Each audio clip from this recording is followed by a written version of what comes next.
Here's the question. Who am I to disagree with a self-assessment that an athlete has of themselves when it's in a negative manner? Right?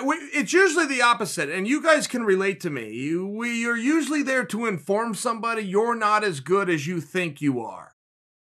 Or you never were, or your better days are behind you. I mean, in all fairness, it usually comes from that standpoint where we can see and identify by what we're watching on the screen that somebody's opinion is not the same as reality. I mean, it's a very real thing, and I've only disagreed with two fighters ever. I disagreed with Carlos Condit when he said, "I'm done and going to retire." I remember going, what are you talking about? You're a great fighter. You're young and youthful and everybody likes to watch you. It's just one of these things. And I disagreed with Gustafsson when Gustafsson decided to retire. Where I'm going, hey, Gus, my eyes are telling me something completely different than your mind is telling you. But I have number 3 today, and it's Tyron Woodley. And Woodley came out and he was saying some great things about his training and his perspective, but there was no way to hear what Woodley was saying and not also interpret that he was insulting himself and I come before you to tell you falsely. And he was coming out and he was paying some really high praise to Masvidal. And he's saying, man, Masvidal, reinvigorated me and I've been motivated by his success and his work ethic, and I'm training with him for my upcoming match, and he's really helped me. All very nice things to say about Masvidal, say about his team at ATT, say about his own preparation.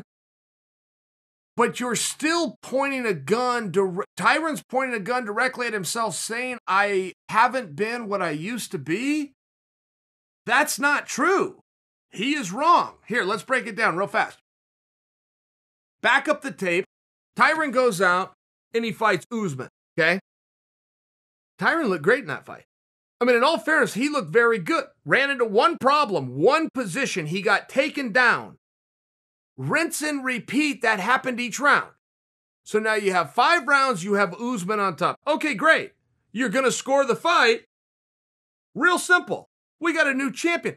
That doesn't then mean that Tyron didn't go out and compete. It didn't mean that he didn't push. It didn't mean that he wasn't in shape. It didn't mean that his timing, his speed, and all these things were here, which are very easy to identify when an athlete loses them. That might happen in the gym because of lack of focus, a lack of motivation, or father time. There's a number of things where that happens, but it's still very identifiable when it happens. That's not what happened here.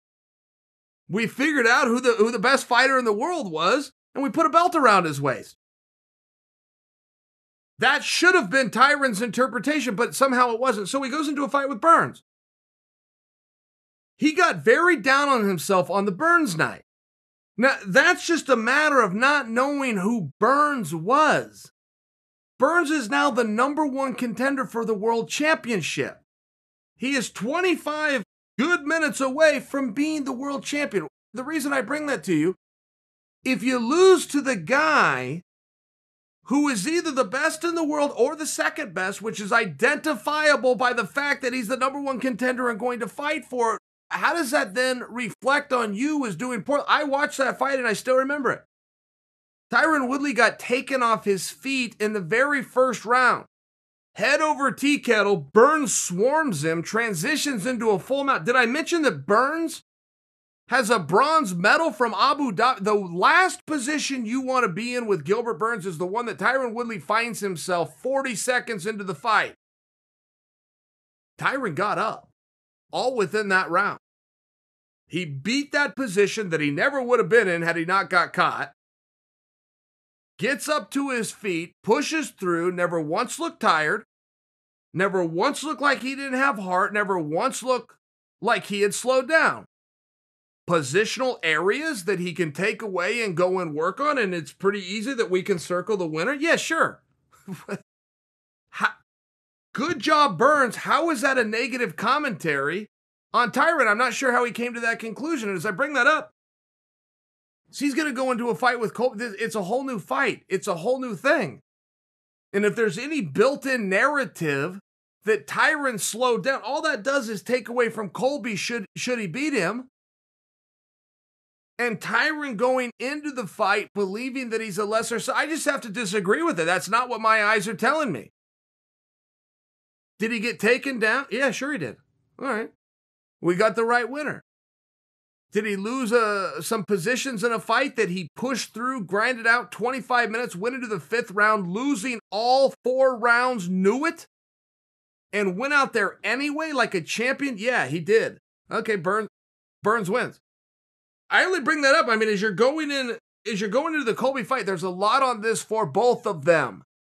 There's never a day that Colby isn't a great choice to go right in there and fight for a world championship. There's never a day. There's never a day that Tyron's not only a great choice. I think my message here to you is just simply that Tyron's being a little bit hard on himself. I'm not totally sure where that comes from.